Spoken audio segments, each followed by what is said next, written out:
Okay, ito yung aking workplace. Yan, mga boss.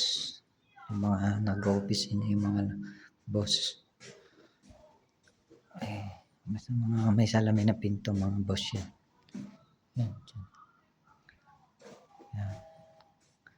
Diyan, nag-opisina. Yung aking mga pinagsisilbihan. Wala pang guest kasi nakabakasyon pa sila.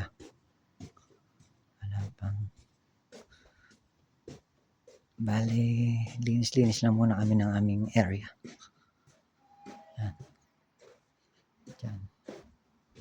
Yan ang mga hawak ko. Dami, no? Sa isang floor na to, 4th floor ako lang. Yan ang mga hawak ko. Tsaka dito sa kabilang side. Yan. Wala pa talagang tao. Yan. Yan.